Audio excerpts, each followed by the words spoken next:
ইশতিয়াক ভাইয়া আমার দিকে তাকিয়ে অদ্ভুত এক মায়াবী হাসি হাসলেন। আমি সৌজন্যবশত তাকে সালাম দিলাম। তখন একবারের জন্য বুঝতে পারিনি আমার জীবনের এই মুহূর্তটি এক ভয়াবহ কালবৈশাখী ঝড় হয়ে আমার সাজানো স্বপ্নগুলোকে তছনছ করে দেবে। আমি কিছুটা জড়তা নিয়ে বললাম, কেমন আছেন ইশতিয়াক ভাইয়া? থুড়ি স্যার। উফ, পারি না এই দুই সম্পর্কের টানাপোড়েনে আপনাকে সম্বোধন করতে গিয়ে বড্ড গুলিয়ে ফেলি। ইশতিয়াক ভাইয়া লন থেকে একটা টকটকে রক্তলাল গোলাপ ছিঁড়ে নিলেন। তারপর আমার দিকে তাকিয়ে খুব নরম সুরে বললেন, তোমার যা ইচ্ছে তাই বলে ডাকতে পারো আমাকে অনু, এতে কোনো সমস্যা নেই। তোমাকে আজ অনেক সুন্দর লাগছে, ভীষণ সুন্দর। মনে হচ্ছে আজ তো একটা নীল দুপুর আকাশ থেকে নিচে নেমে এসেছে। তবে অনু, সাজের মধ্যে ছোট্ট একটা জিনিস বড্ড মিসিং লাগছে। আমি ভ্রু কুঁচকে ওনার দিকে তাকালাম। মিসিং? কি মিসিং? ইশতিয়াক ভাইয়া হাতের গোলাপটার দিকে তাকিয়ে বললেন, শাড়ি পরেছো, খোঁপাও করেছো, কিন্তু তাতে কোনো ফুল নেই। ব্যাপারটা বড্ড বেমানান লাগছে অনু। এই লাল গোলাপটা তোমার খোঁপায় থাকলেই সাজটা পূর্ণতা পেত। আমি অবাক হয়ে মৃদু হেসে বললাম, আসলে আমি তাড়াহুড়োতে ফুল লাগাতে ভুলেই গিয়েছিলাম।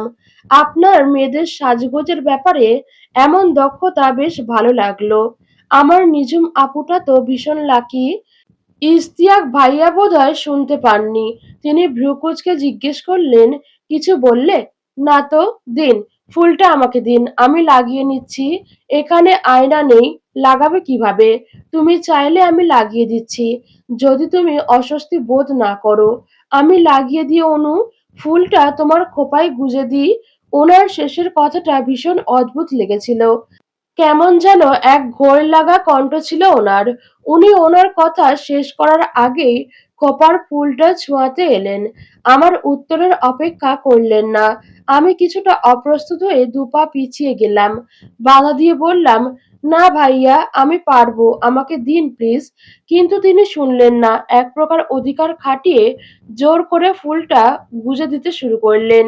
আর ঠিক সেই সময় ফুলের পাপড়িতে থাকা একটা সূক্ষ্ম ময়লা ছিটকে এসে আমার চোখে ঢুকলো। আহ! ব্যথায় আমি চোখ বন্ধ করে ফেলেছিলাম। ইশতিয়াক ভাইয়া অস্থির হয়ে বললেন, অনু, চোখে কিছু গেছে? বলেই তিনি আমার গালে হাত রেখে আমার চোখে ফুঁ দিয়ে ময়লা বের করার চেষ্টা করতে লাগলেন। এক তীব্র অস্বস্তি আমায় গ্রাস করল। আমি ওনাকে সরানোর জন্য দুপা পিছিয়ে যেতেই হঠাৎ সেই মহাপ্রলয় ঘটল। এক আকাশ সমান শক্তি নিয়ে একটা পাঞ্চ এসে পড়ল ইশতিয়াক ভাইয়ার চোয়ালে। তিনি টাল সামলাতে না পেরে ছিটকে দূরে পড়ে গেলেন। আমি পাশ ফিরতেই দেখলাম সূর্য ভাই দাঁড়িয়ে আছেন। ওনার সারা শরীর রাগে থরথর করে কাঁপছে। ওনার চোখ দুটো তখন আগুনের গোলার মতো জ্বলছিল। ওনার সেই বিধ্বংসী রূপ দেখে আমি আর্তনাদ করে উঠলাম, সূর্য ভাই, তুমি যা ভাবছো একদম তেমন কিছু নয়। আমরা শুধু চুপ, একদম চুপ। সূর্য ভাইয়ের গলার স্বর শুনে আমার হৃৎপিণ্ড থেমে যাওয়ার উপক্রম হলো।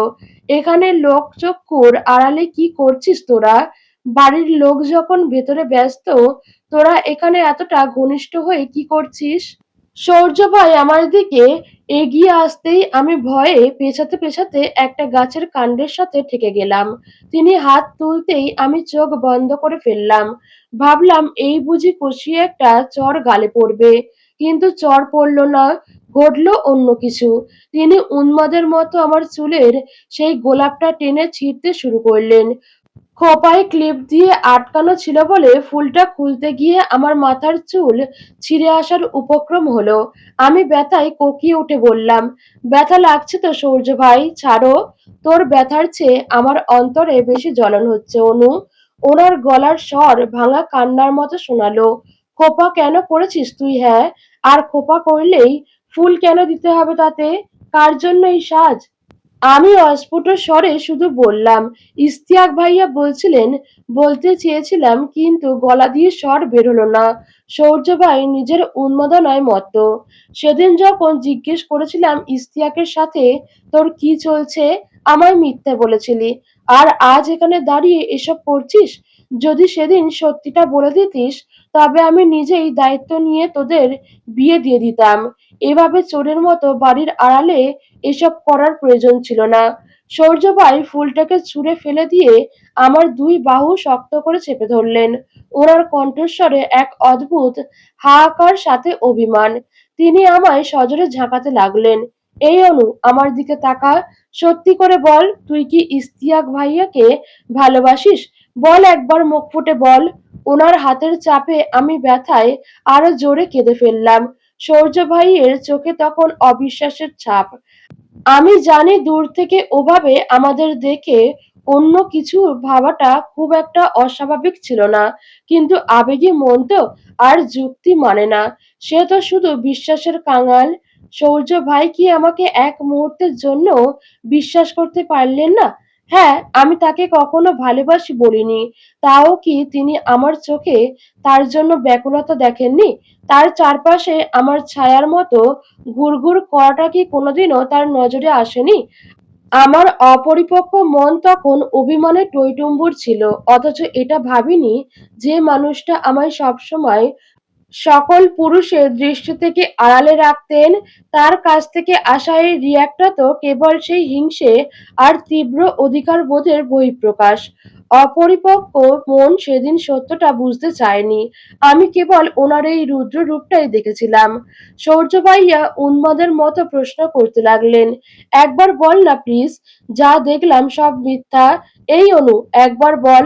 আমি যা দেখেছি ১ সেকেন্ডে সব ভুলে যাব। শুধু তুই একবার বল।"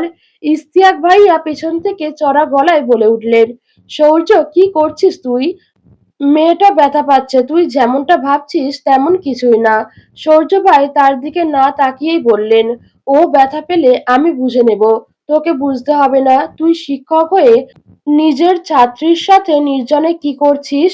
অতিথি হয়ে বাড়িতে ঢুকতে না ঢুকতেই বাড়ির মেয়েদের দিকে বদনজর দিতে শুরু করেছিস, তাও একটা বাচ্চার মতো মেয়ের দিকে। এই মেয়ের তো এখনো ১৮ তে পাও পড়েনি, তার সাথে নির্লজ্জের মতো ঘনিষ্ঠ হতে তোর বাধলো না?" এবার আমার দিকে তাকিয়ে সূর্য ভাই অদ্ভুত গলায় বললেন, "আর তুই? আমার এতদিনের সব প্রচেষ্টা তুই মুহূর্তে শেষ করে দিলি অনু। আমার তিল তিল করে আগলে রাখা বিশ্বাসগুলো নিভিয়ে দিলি। আমার বাঁচার শেষ আশাটুকুও কেড়ে নিলি তুই।" ওনার চোখে এক গভীর হাহাকার ছিল, যা আমার কলিজা ছিঁড়ে দিচ্ছিল। ইশতিয়াক ভাইয়া এবার জোর করে সূর্য ভাইয়ের হাত থেকে আমাকে ছাড়িয়ে আনলেন। সেই মুহূর্তে ইশতিয়াক ভাইয়ার ওপর আমার ভীষণ রাগ হলো। সব অশান্তির মূলে তো উনি। কিন্তু সূর্য ভাইয়ের পরের কথাটা আমাকে স্তব্ধ করে দিল। কতদিন ধরে চলছে এই সম্পর্ক? কতদিন ধরে আমার চোখের সামনে আমাকে বোকা বানিয়ে এসব করে যাচ্ছিস তোরা? আমি কি এতটাই অন্ধ ছিলাম? তুই কি জানিস না অনু, এই বাড়ির সম্মানের কতটা অংশ জুড়ে আছে? একজন রুচিশীল মানুষের কি মানায় এভাবে আড়ালে আবডালে ছোট্ট একটা মেয়ের মন নিয়ে খেলা করা? ইশতিয়াক ভাইয়া চিৎকার করে উঠলেন, "মুখ সামলে কথা বল সূর্য।" সূর্য ভাই আমাকে সজোরে ধাক্কা দিয়ে সরিয়ে দিয়ে বললেন, "সোজা ঘরে যাবি। আজ এখানে আর এক মুহূর্ত যদি তোকে দেখি, তবে তোকে জ্যান্ত কবর দিয়ে দিব।" আমার সেদিন প্রচন্ড জেদ চেপে গেল। সূর্য ভাই সব করতে পারেন, আর আমি কিছু না করলেও দোষ? আমার মনের ভেতর তখন বিষাক্ত সব চিন্তা বিষধর সাপের মতো ফনা তুলছিল। মনে হচ্ছিল নিশ্চয়ই এতক্ষণ সূর্য ভাই সায়রা আপুর সাথেই ছিলেন। সেদিন তো কেমন পঞ্চমুখ হয়ে ওনার প্রশংসা করেছিলেন। আজও হয়তো লোকচক্ষুর আড়ালে সেসবই চলছিল। গত রাতের সেই রহস্যময় কথাগুলো মুহূর্তেই তীরের মতো আমার বুকে বিঁধতে শুরু করলো। হিংসে আর অভিমানে আমি হিতাহিত জ্ঞান হারিয়ে ফেললাম। আমি গলার স্বর সপ্তমে চড়িয়ে চেঁচিয়ে বলেছিলাম, "তোমার কথা মতো সবকিছু কেন করব আমি? আমি কোথাও যাব না। তুমি তো এতক্ষণ সায়রা আপুর সাথেই ছিলে, তার প্রশংসায় মেতেছিলে। কি মনে হয় আমি জানি না? তুমি যখন সায়রা আপুর সাথে হাসাহাসি করো, তখন দোষ হয় না? আর অন্য কেউ আমার সাথে কথা বললে, একটু প্রশংসা করলেই তোমার গায়ে জ্বালা ধরে কেন?" সৌর্য ভাই আমার দিকে অবিশ্বাসের দৃষ্টিতে তাকিয়ে রইলেন। আমি থামলাম না, অভিমানে অন্ধ হয়ে বলে চললাম। আমার শেষ কথাটা শেষ হওয়ার আগেই বাতাসের বেগে একটা বলিষ্ঠ হাত আছড়ে পড়ল আমার গালে। সজোরে এক চড় খেয়ে আমি স্তব্ধ হয়ে গেলাম। চোখের জল টলমল করছিল। ওই নিষ্ঠুর মানুষটার দিকে তাকিয়ে আমি যন্ত্রণায় কুঁকড়ে গেলাম। তিনি রাগে উন্মাদের মতো চিৎকার করে উঠলেন, চুপ থাকতে বলেছি না তোকে, একদম চুপ। ঘরে যেতে বলেছি তোকে, ঘরে যা। বলেই সৌর্য ভাইয়া আমাকে সজোরে এক ধাক্কা দিলেন। আমি ভারসাম্য হারিয়ে লনের ওপর ছিটকে পড়ে গেলাম। হাতের তালু ঘষাকে ছাল উঠে গেল। চামড়া চিরে রক্তবিন্দু উকি দিল। ইশতিয়াক ভাইয়া এবার আর স্থির থাকতে পারলেন না। তিনি হন্তদন্ত হয়ে এসে সৌর্য ভাইয়ের শার্টের কলারটা চেপে ধরলেন। পাগল হয়ে গেছিস তুই সৌর্য? একটা মেয়ের গায়ে এভাবে কেউ হাত তোলে? এভাবে কেউ ধাক্কা মারে? সৌর্য ভাই কম যান না। তিনি পাল্টা ইশতিয়াক ভাইয়ার কলার চেপে ধরলেন। ওনাদের বন্ধুদের মধ্যে যারা এতক্ষণ পরিস্থিতি বোঝার জন্য একটু দূরে দাঁড়িয়েছিল, তারা এবার অবস্থা বেগতিক দেখে সবাই ছুটে এলো। সৌর্য ভাই দাঁতে দাঁত চেপে হুংকার দিয়ে বললেন, ওর ওপর আমার অধিকার কতটুকু সেটা তুই আর কয়েকটা বছর পরেই বুঝতে পারবি। ওর ওপর শুধু আমি হাত কেন, প্রয়োজনে ওকে মেরে ফেলার অধিকারও আমার আছে। খবরদার ইশতিয়াক, অনুর নাম তোর মুখে আর একবারও নিবি না। ইশতিয়াক ভাইয়া চিৎকার করে বলছিলেন, আমি ওকে শুধু ফুল দিচ্ছিলাম আর কিছুই না। ওর চোখে ময়লা পড়েছিল বলে ফু দিচ্ছিলাম। এর বেশি কিছু আমাদের মধ্যে। তুই বড্ড ছোট্ট মনের মানুষ সৌর্য। সৌর্য ভাইয়ের ঘন ঘন নিঃশ্বাস পড়ছিল। তিনি ইশতিয়াক ভাইয়ের শার্টের কলারটা আরো শক্ত করে ধরলেন। ওনার চোখে তখন যে অবিশ্বাস আর ঘৃণা ছিল, তা আমার আত্মসম্মানে প্রলয় ঘটিয়ে দিয়েছিল। যাকে পাগলের মতো ভালোবাসি সেই মানুষটা কিভাবে ভাবলেন যে আমি অন্য কোনো পুরুষের সাথে আড়ালে এসে প্রেমে মজেছি? রাগ, ঘৃণা আর অপমান সব একসাথে মিশে আমার দম বন্ধ হয়ে আসছিল। আমি সেখানে আর এক মুহূর্ত দাঁড়াতে পারলাম না। দৌড়ে চলে যেতে উদ্যত হতেই পেছন থেকে ইশতিয়াক ভাইয়ার একটা বাক্য আমার পা থামিয়ে দিল। পিঠের উপর যেন কেউ গরম জল ঢেলে দিল। আমি পাথর হয়ে দাঁড়িয়ে পড়লাম। ইশতিয়াক ভাইয়া সৌর্য ভাইয়ের চোখের দিকে তাকিয়ে বললেন, জীবনে প্রথমবার তোর কাছে একটা আবদার রাখলাম সৌর্য। অনুকে আমার দিয়ে দে না, ও আমার কাছে ভালো থাকবে। ইশতিয়াক ভাইয়ার কলারটা ধরে রাখা সৌর্য ভাইয়ের হাতটা মুহূর্তেই নিস্তেজ হয়ে গেল। এক অদ্ভুত শূন্য দৃষ্টিতে তিনি ইশতিয়াক ভাইয়ার দিকে চাইলেন। তারপর একবার পেছন ফিরে আমার দিকে তাকালেন। হয়তো তিনি দেখতে চাইলেন এই প্রস্তাব শুনে আমার চোখে কোনো খুশির ঝিলিক দেখা যায় কিনা। কিন্তু আমি কোনো প্রতিক্রিয়া দেখাতে পারিনি। সত্যি বলতে ইশতিয়াক ভাইয়ার মুখে এমন কথা শুনে আমি এতটাই স্তম্ভিত হয়েছিলাম যে মনে হচ্ছিল পায়ের তলার মাটি সরে যাচ্ছে। আমার ভালোবাসার মানুষের সামনেই অন্য একজন পুরুষ আমাকে আবদার হিসেবে চাইছে, এর চেয়ে বড় লাঞ্ছনা আর কি হতে পারে? সৌর্য ভাইয়া আবারও ক্ষিপ্ত হয়ে উঠলেন। এমন কথা শোনার জন্য তিনি বিন্দুমাত্র প্রস্তুত ছিলেন না। নিজেকে সামলাতে না পেরে তিনি সপাটে এক ঘুষি বসিয়ে দিলেন ইশতিয়াক ভাইয়ার মুখে। বন্ধুরা সৌর্যকে টেনে ধরল। সৌর্য ভাইয়া পাগলের মতো চেঁচিয়ে বললেন, এই মুহূর্তেই আমার বাড়ি থেকে বের হ। আর কোনোদিন যেন এ বাড়ির আশেপাশে তোকে না দেখি। যদি কোনোদিন অনুর ধারে কাছে আসিস তবে তোকে আমি। ইশতিয়াক ভাইয়াও ক্ষিপ্ত হয়ে বললেন, যাবো, ওর আশেপাশে তো যাবই। প্রয়োজনে বিয়ে করে ওকে ঘরে নিয়ে যাব। তোর পরিবারের সবার সম্মতিতেই ওকে আমি নেব। পারলে আটকাস। সায়েম ভাইয়া সৌর্যকে ধরে রেখে অবাক হয়ে বললেন, ইশতিয়াক, সৌর্যের ব্যাপারে সবকিছু জানার পরেও এসব কি বলছিস তুই? কিন্তু ইশতিয়াক ভাইয়া আর কোনো কথা না বলে রাগে গজগজ করতে করতে চলে গেলেন। সৌর্য ভাই পেছন থেকে চিৎকার করে বললেন, সেটা কখনো হবে না, অন্তত আমি বেঁচে থাকতে না। সায়রা দূরে দাঁড়িয়ে সব দেখে একদম হতভম্ব হয়ে গেছেন। হয়তো শব্দ পেয়ে কাউকে খুঁজতে এসে এই দৃশ্য দেখে তিনি স্থবির হয়ে গেছেন। তিনি হয়তো মনে মনে ভাবছিলেন, নিজের কাজিনকে একটা ফুল দেওয়ার অপরাধে বন্ধুর গায়ে এভাবে হাত তুলল। বাংলাদেশের কাজিনরা কি এতটাই পজেসিভ হয়? আমি আর এক মুহূর্ত দাঁড়াইনি। সরাসরি রুমে চলে এসে দরজা বন্ধ করে দিলাম। একদিকে ইশতিয়াক ভাইয়ার ওপর চরম ঘৃণা, আর অন্যদিকে সূর্য ভাইয়ের ওপর পাহাড় সমান রাগ। যে মানুষটা আমাকে আগলে রাখবে বলে জানতাম, আজ সেই আমার গায়ে হাত তুলল। যে বাবা আমাকে সহ্য করতে পারে না, সে তো কোনোদিন আমার ওপর এভাবে হাত তোলেনি। বুকটা যন্ত্রণায় ফেটে যাচ্ছিল। কিছুক্ষণ পর দরজার কড়াঘাত শুনতে পেলাম। সূর্য ভাই বাইরে দাঁড়িয়ে সামনে কড়া নাড়ছেন। অনু, এই অনু, দরজা খোল। তিনি সমান তালে কড়া নেড়ে যাচ্ছেন, কিন্তু ভেতর থেকে আমি কোনো সাড়া দিলাম না। আমি কি এতটাই ফেলনা ওনার কাছে? উনি মারবেন, অপমান করবেন, আর ডাকলেই আমি সব ভুলে দরজা খুলে দেব? বিছানার কোণে চুপটি করে বসে ডুকরে কাঁদছিলাম। আজ সূর্য ভাই যা করেছেন, তা আমার সব বিশ্বাসের প্রাসাদ ধুলোয় মিশিয়ে দিয়েছে। অনু লক্ষ্মীটি, দরজা খোল। মাথা ঠিক ছিল না আমার। তুই শুধু একটাবার বল, তোর সাথে ইশতিয়াকের কিছু নেই। প্লিজ অনু, দরজা খোল।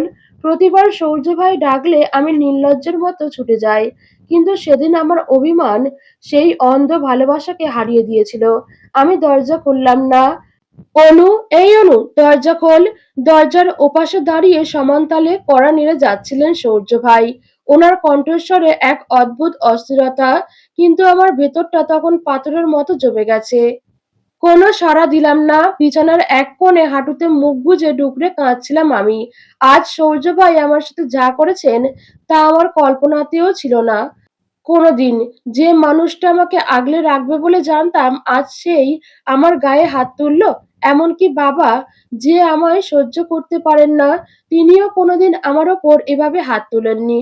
উচ্চস্বরে বকা তো দূরের কথা, অথচ আজ সূর্য ভাই আমার গায়ে হাত তুললেন। শুধু তাই নয়, চুলের মুঠি ধরে ফুলটা ছিঁড়ে ফেললেন। আমার অপমান কি তার কাছে এতটাই সস্তা? প্রতিবার সূর্য ভাই ডাকলেন, আমি নির্লজ্জের মতো সব ভুলে তার কাছে ছুটে যাই।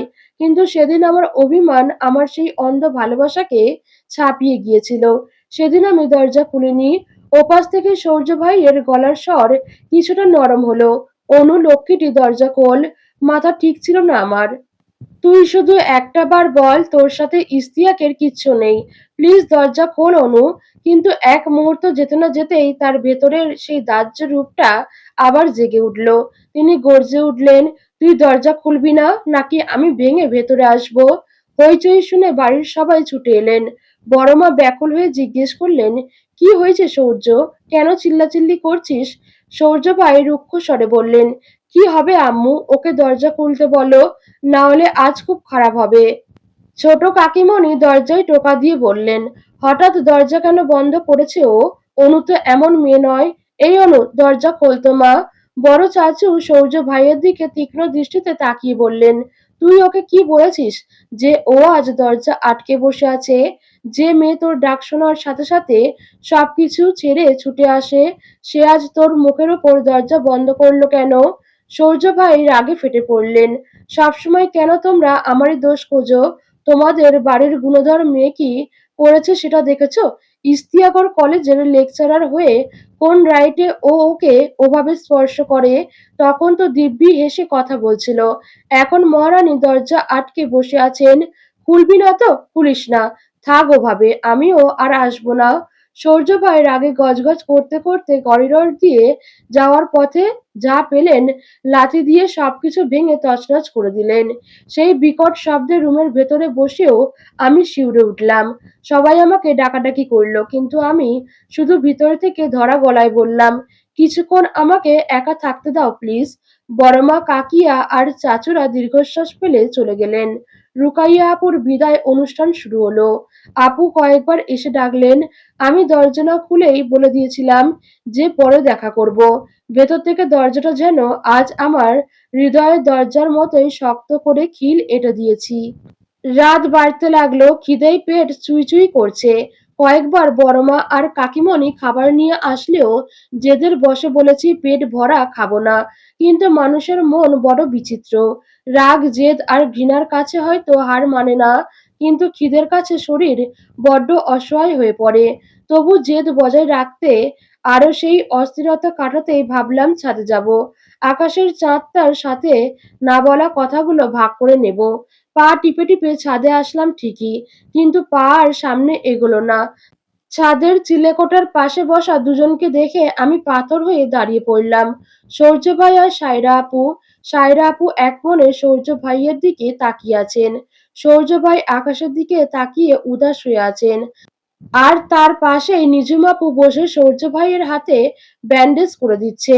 নিশ্চয়ই রাগের মাথায় কোথাও আঘাত করে হাত ফাটিয়েছেন তিনি। সায়রা আপু কিছু একটা বলতেই পাশে দাঁড়ানো রাফি খিলখিল করে হেসে উঠল, এমনকি নিঝুম আপুও হাসল। সবচেয়ে অবাক করা ব্যাপার হলো সৌর্য ভাইয়ের ঠোঁটের কোণেও হাসির রেখা ফুটে উঠল। আমার হৃৎপিণ্ডটা যেন কেউ জ্বলন্ত কয়লার ওপর চেপে ধরল। এই পরিবার, এই মানুষগুলো তো সব আমার ছিল। তবে আজ একজন পরদেশী মেয়ে এসে কিভাবে তাদের সবাইকে আপন করে নিল, কিভাবে সে সৌর্য ভাইয়ের ঠোঁটে হাসি ফোটালো, যে সূর্য ভাই এই কিছুক্ষণ আগে আমার ওপর তাণ্ডব চালিয়েছেন, যে মানুষটা আমার সামান্য একটু কষ্ট দেখলে পাগল হয়ে যেতেন, তিনি আজ জানেন আমি না খেয়ে আছি, কাঁদছি, তবুও তিনি এখানে এত সুন্দরভাবে হাসছেন।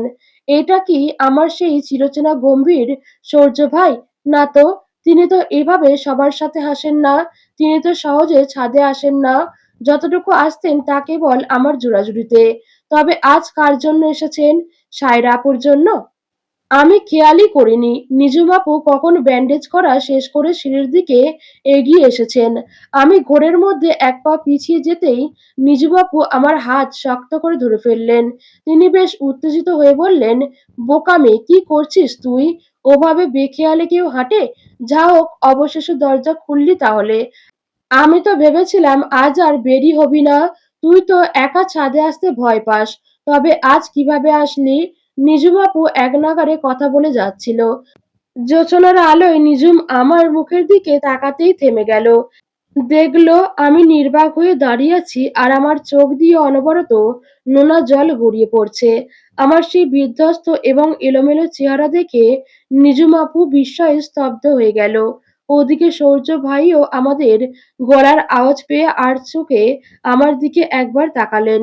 সেই চাউনিতে গভীর মায়া ছিল নাকি একরাশ অবহেলা, তা বোঝার শক্তি তখন আমার ছিল না। আমি দ্রুত মুখ ফিরিয়ে নিলাম। গলা ধরে আসছিল আমার। কোনোমতে ফিসফিস করে বললাম, ওদের দুজনকে দেখতে কি দারুণ লাগছে, তাই না রে আপু?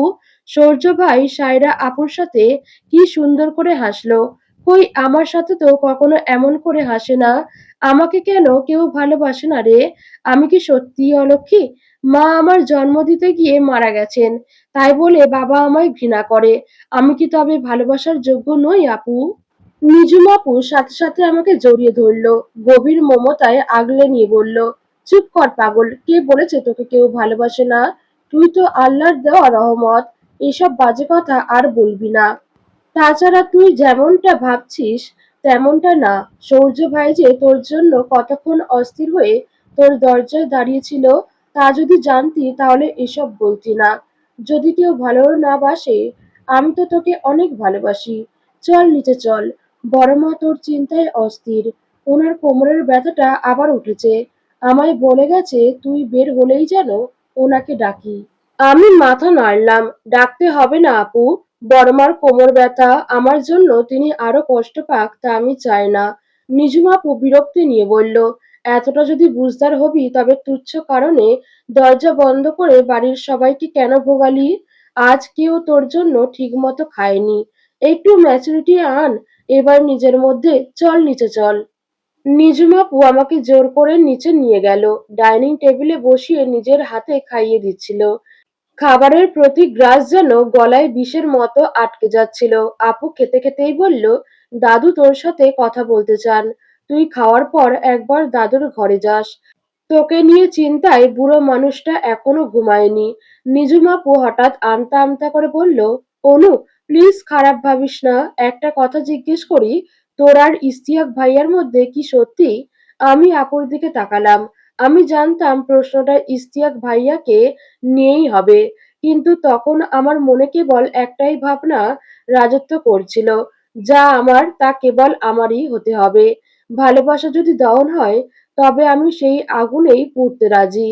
যে নারী একবার কোনো পুরুষের মায়ায় পড়ে সে বুঝে যায় ভালোবাসা ঠিক কতটা ভয়ঙ্কর হতে পারে।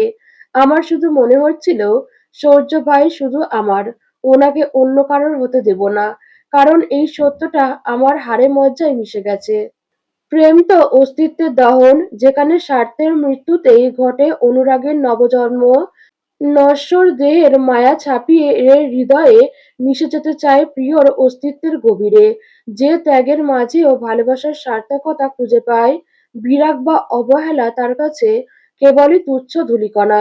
আমি হঠাৎ খাওয়া ছেড়ে উঠে দাঁড়ালাম। নিঝুম আপুর বিস্মিত চাহনিতে উপেক্ষা করে সোজা ছুটে গেলাম দাদুর ঘরের দিকে। নিঝুম আপু পেছন থেকে ডাকলো, কিন্তু আমি থামলাম না। আমার লোকলজ্জা, ভয় সেদিন সব যেন কর্পূরের মতো উড়ে গিয়েছিল। লোকে বলে, প্রেমে পড়ে যদি কেউ বেহায়া না হয়, তবে সে প্রেমী না। আমি সেদিন সব লজ্জা শরম বিসর্জন দিয়ে বেহায়া হয়ে গিয়েছিলাম। হয়তো একেই বলে বয়সের দোষ। দাদুর সামনে গিয়ে একদম সোজাসুজি বললাম, দাদু, আমার সূর্য ভাইয়াকে চাই, ওনাকে আমার দিয়ে দাও।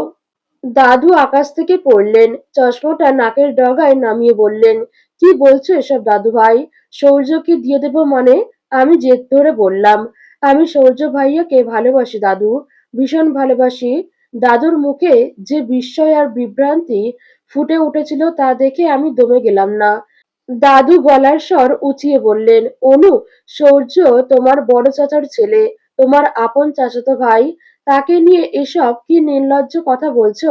নিজ পরিবারের মধ্যে এসব প্রেম ভালোবাসা আমাদের পরিবারে নিষিদ্ধ, তা তুমি কি জানো না? আর সৌর্য তোমার থেকে কত বড় সেটা কি একবার ভেবে দেখেছো? বয়সের এই বিশাল ব্যবধান সত্ত্বেও তুই কিভাবে ওর প্রতি এমন দুর্বলতা পোষণ করো? আমি জেদের স্বরে বললাম, দাদু, ভালোবাসা তো সম্পর্ক আর বয়স দেখে হয় না। আমি জানি আমাদের পরিবারের মধ্যে কাজিন বিয়ে অ্যালাউড নয়, কিন্তু আমার জন্য এই নিয়মটা একবার পাল্টে দাও না দাদু। সৌর্য ভাই আমার চেয়ে বয়সে বড় হলেও আমার কিছু আসে যায় না। দাদু দীর্ঘশ্বাস ফেলে বুঝিয়ে বললেন, আমি জানি এটা তোমার দোষ নয়, এটা তোমার বয়সের দোষ। এই বয়সে এমন আবেগ হয়, মোহ জাগে, কিছুদিন পর সব কেটে যাবে। তখন মনে হবে তুমি ভুল করেছো। সৌর্যকে তখন আর ভালো লাগবে না। এটাই বাস্তবতা। দাদুর কথা শুনে আমার ভেতরটা জ্বলে উঠল। মোহ? সৌর্য ভাইয়ের প্রতি আমার টান মোহ? সৌর্য ভাই আমার কাছে কোনো সাময়িক মোহ নন। তিনি আমার নিঃশ্বাস। তারা কি জানে এই মানুষটা ছাড়া আমার পৃথিবী কতটা অন্ধকার? আমি দাদুর পা জড়িয়ে ধরতে গেলে তিনি হকচকিয়ে গিয়ে আমাকে বুকে জড়িয়ে ধরলেন। আমি কান্নায় ভেঙে পড়লাম। আমি সৌর্য ভাইয়াকে চাই দাদু। ওটা কোনো মোহ নয়। আমি ওনাকে হারিয়ে ফেললে মরে যাব দাদু। সায়রা আপু ওনাকে নিয়ে নেবে। আমি ওদের একসাথে দেখতে পারবো না। আমাকে বাঁচতে দাও দাদু। দাদু বোধহয় আমার পাগলামি দেখে ভয় পেয়ে গিয়েছিল। আমার চোখের জল ওনাকে দুর্বল করে দিল। তিনি অবাক হয়ে নরম স্বরে বললেন, সায়রা, কেন সৌর্যকে কেড়ে নেবে? কি বলছো এসব? আমি তোমার কথার কিচ্ছু বুঝতে পারছি না। কি হয়েছে তোমার যে আজকের এমন আচরণ করছো? আমি ডুকরে কেঁদে বললাম, আমি জানি না দাদু, আমি কি করছি, কি বলছি। আমি কিচ্ছু জানি না। আমি শুধু জানি আমার ওনাকে চাই। দাদু কিছুক্ষণ চুপ থেকে বললেন, থামো দাদু ভাই, আমি দেখছি কি করা যায়। আমি বললাম, দাদু, তুমি প্লিজ ওনাকে বলো না যে আমি তোমাকে এসব বলেছি, তাহলে উনি আমার আরো ঘৃণা করবেন। ঠিক আছে, বলবো না, তুমি এখন রুমে যাও। দাদু আমাকে রুমে পাঠিয়ে দিলেন। তারপর সূর্য ভাই সহ বাড়ির সব বড়দের নিয়ে এক জরুরি বৈঠকে বসলেন। দাদু সে রাতে অনুর সব কথা নিজের মনে চেপে রেখে পরিস্থিতির গুরুত্ব বুঝে সবাইকে ডেকে বললেন, আমি অনুর সাথে সূর্যের বিয়ে দিতে চাই। দাদুর কথায় সবাই স্তব্ধ হয়ে গেল। পুরো ড্রয়িং রুম জুড়ে তখন পিনপতন নীরবতা। দাদু নিজের যুক্তি দিয়ে বললেন, আমি চাই বাড়ির মেয়ে সারা জীবন এ বাড়িতেই থাকুক। ও ছোটবেলা থেকে নিজের বাবার কাছেই অনেক অবহেলিত হয়েছে। আমি চাই না নতুন কোনো পরিবারে গিয়ে ও আবারও অবহেলার শিকার হোক। আমার এই সিদ্ধান্তে তোমাদের কারোর কি কোনো আপত্তি আছে? সৌর্য সেদিন বজ্র হাতের মতো চমকে গিয়েছিলেন। সে তো চেয়েছিল আগে অনুর মনের খবর জানতে, তারপর দাদুকে রাজি করানোর পথ খুঁজবে। কিন্তু হুট করে দাদু নিজেই এই প্রস্তাব দেবেন, তা ওর কল্পনার বাইরে ছিল। সৌর্যের মনে হচ্ছিল এটা দাদুর একতরফা সিদ্ধান্ত। সে কখনোই অনুর মতামত না নিয়ে তাকে কোনো সম্পর্কে জড়াতে চায়নি। কারণ সে আগে জানতে চেয়েছিল সে অনুকে চাইলেও অনু তাকে চায় কিনা। বিশেষ করে তার জীবনের অন্ধকার গল্পগুলো জানার পর অনু কি তাকে আদৌ গ্রহণ করবে? বাড়ির বড়রা সবাই রাজি হয়ে গেলেন। কেউ আপত্তি করেননি। তারা শুধু বলেছিলেন যদি সৌর্য আর অনু দুজনেই রাজি থাকে তবে তাদের অমত নেই। সৌর্য সেদিন খুশি হওয়ার বদলে এক অদ্ভুত ভয়ে হাঁসফাঁস করছিল। হয়তো সেই ভয়টা ছিল অনুকে হারানোর। সে তো নিজের মতো সময় চেয়েছিল অনুকে নিজের করে নেওয়ার জন্য। তবুও সবকিছু এমন তাড়াহুড়ো করে হবে তাও ভাবেনি। সে দাদুকে শুধু বলেছিল, আমি আগে অনুর সাথে কথা বলতে চাই দাদু। সেদিন হয়তো সৌর্য গুণা করেও বুঝতে পারেনি মাত্র কয়েক মিনিটের জন্য অনিশ্চয়তা তার বোকা অনুকে অন্য কারোর প্ররোচনায় এক ভয়ঙ্কর পথে ঠেলে দেবে, যে তার সেই হারিয়ে ফেলার ভয়টাকেই আরো বেশি গাঢ় করে জীবনটাকে আবারও ওলটপালট করে দেওয়ার এক নতুন আয়োজন তৈরি করা হচ্ছে।